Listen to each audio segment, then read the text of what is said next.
Dear Diary, so today I want to talk about the Prada Infusion line which I have fallen in love these few days. So the first one is Rose, Prada Infusion Rose. I have already talked about this in my rose video. There is Neroli, Mandarin rose, the two kind of rose, the Turkish rose and the Bulgarian rose.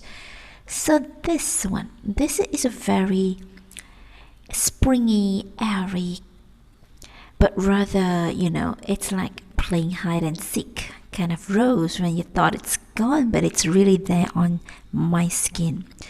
So this is a very fresh rose, almost dewy. It's nothing very heavy, but I can immediately tell that it's a rose. And then this rose is mixed with this very citrusy orangey note. To make things even better, the initial stage of this fragrance opens up really fresh and nice with a note of mint and some lemon zestiness. It's really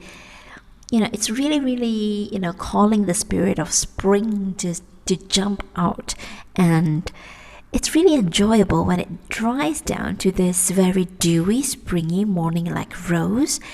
It's heavy, but it's not thick. I can immediately tell that it's a very unadulterated rose, and it's mixed with this fresh, almost juicy, it's not really juicy, but almost juicy mandarin note, and it is really long lasting. And yeah, this is quite a surprise. And the next one I want to talk about is Amande. This is the box and this is the fragrance. I actually bought this because I found that I like it when I bought the vial. Okay, the Amande, like every line of every fragrance, it must be something warm and something sweet. And Amande is the Prada Infusion sweet one, but it's really not that sweet. It's like this is not a gourmand sweet for me. This is like a floral sweet. Floral, but mixed with something beany, like tonka bean. And almond is supposed to give the fragrance a powdery, sweet elegance. This, we have almond, heliotrope, and tonka bean, and musk. Well, I would have to say that in the beginning it's more powdery, like almost plant-like, almost flower-like. I think the heliotrope is really prominent in the beginning. But when it dries down, this fragrance, you need to take time for it to dry down further. But it dried down, the sweetness of this almond and the sweetness of all this tonka, the warmth really shines when it dries down. Whereas in the beginning, it's quite flowery. It's like a nutty flower, but it has this mysterious depth as it dries down. It doesn't come up, the depth doesn't come straight away in the beginning. It really takes time. But I like this one because it's sweet, but it's not too gourmandish sweet. It's sweet, but it's not too candy sweet. This is nothing candy sweet. This is a very elegant sweetness, like a very well-educated and classy, elegant lady eating a very non-sweet almond cookie. I mean, the almond cookie can be sweet, but it's really not that sweet. And she's there just sipping some flower tea together with the tea, and it's really comfortable. It is nothing intrusive. It's not like any other, common fragrance that can be intrusive sometimes and can give people a headache. And it, sometimes you can't wear a sweet perfume for too long because it will be very sickening. But this is just very good for summer days. And when it dries down, the color really shines. I think in the beginning, this fragrance is more like, in the beginning, you only get like a faint watercolor. And when it dries down, it becomes a very thick kind of painting. Like the color actually becomes more shiny, like the color texture becomes thicker. So this is the interesting stage of Amande. And the next one that I would like to talk about is a very unusual one in my opinion. It's this one, Prada Infusion de Oillet. Yes, this is a carnation perfume. At first I thought it was violet, when I first saw the name. I associate it with violet because Oillet, violet, it almost sounds the same, but it's definitely not. This is warm, spicy, balsamic, woody, floral, and patchouli.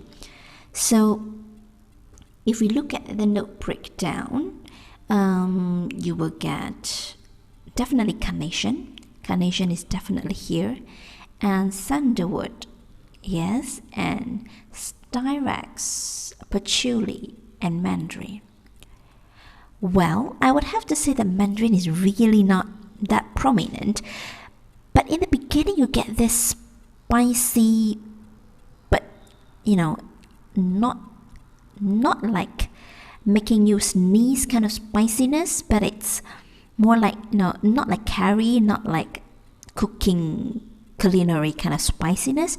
It's like a plant kind of spiciness, almost like you sniff the flower that is fragrant, but it's not in any sweet way. It's more like a sniffing something that is blooming. This is absolutely stunning. The carnation in here, I would say it's moderately spicy. It's not really as spicy as the carnation that is in another fragrance that I smelled, which also contains carnation, and that is by Xerjoff. I think I can't remember which one is it. It's one of the fragrance by Xerjoff, and that one is really spicy. But this one is just nice. It has a very elegant but not like intrusive spiciness, but it's very plant-like, almost herbaceous, and you don't really get that much green herbaceousness. It's more like the petal, but the petal really has something, some spiciness mixed with some aromatic from the plant, almost green, but it's not really green, and it's mixed together with this cinnamon, and the cinnamon is not too intrusive in any way. It's really mixed, well blended, and together with it I get the patchouli when it dries down. It's a very elegant patchouli. It's nothing quite dirty, and you know what, after 2 hours all the wonderful carnation dries down and I get this woody sandalwood. The sandalwood is really there. I would say that the actual breakdown is quite correct. I do get the sandalwood more than anything after it dries down from the very alluring spiciness from the carnation. So I do get the sandalwood, and the sandalwood is, I think it is not really the old-fashioned dusty sandalwood. But it's not that creamy too. It's almost like the sandalwood is just from the nature, smelling very like some kind of growing old wood, but it's not disgusting in any way. It's quite elegant. One thing good about it is that it doesn't really project too much. When it projects too much, I think the wood can be quite suffocating, but luckily it doesn't really project that much. And I really like the beginning, the carnation. It's very beautiful. It's like a very extraordinary, something unusual. It's a very unusual floral scent. And the next one I want to talk about is Fleur d'Oranger. Like almost every designer private line has one fragrance that dedicate only to the orange blossom, and Prada does a good job. I have to say, I'm a big fan of orange blossom, so it's, I'm already biased, but I really like Fleur d'Oranger. Any kind of Fleur d'oranger is my cup of tea, and this is no exception. And this one, when I first spray this, I couldn't really get anything. It's like a very very airy fragrance in the beginning, almost nothing. Like I almost can get some maybe some spicy aromatic leaf or petal scent, but it needs to take some time for the orange blossom to shine. So this has neroli. The neroli is done very well in this one. I like the bitterness, but it's not too bitter. I like the freshness, but it's not too fresh, not too fresh. It just has the right amount of like neroli essential oil in here that makes me feel like I'm in some kind of, some kind of very comfortable living room, and the neroli is just blossoming outside. And flower dorangeur, which means the orange blossom, is definitely there, and together with it, tuberose. Tuberose, I don't really get that much of tuberose. I don't see this as a tuberose scent, not really. And the jasmine, yes, I get some jasmine together with the orange blossom. I think the jasmine in here is quite thick, and it is almost like a very delicate but thick, dense white flower scent that makes the whole thing, like leave a very beautiful trail right behind me and surrounding me. I like this one. I really like this one. I think I'm biased towards all the orange blossom fragrance, but this is a keeper. I like it. You know what? When I first wore it, I don't really feel like that I really like it that much. Like now, I like it like 100%.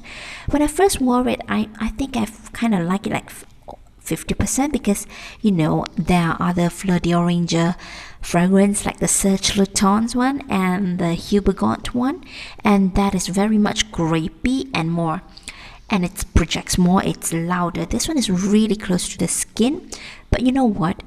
I wore this, I forgot about it. I do my chores, I sweat and all, and then I shower, then I put on my clothes again. Somehow this fragrance got stuck on my clothes, although I don't put it on my clothes, but it's somehow the trail got trapped in my clothes, and I wore my clothes. I could sniff it, although I swear I did not put any on my clothes. I just put it on my wrist. Maybe somehow I pulled my hand close to my clothes maybe, but it really stuck. And you know what, the aftertaste, after 2 hours, after hours, this fragrance is still there, and the orange blossom, the jasmine is well blended, and it thickens with time but it sits very close to the skin anyway, and it's beautiful, it's elegant. And the last one, and which is also very, very, very unique, extraordinarily unique, is, oh, you can't see it here because it's not written in here.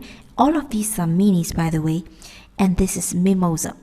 If you can look at this box,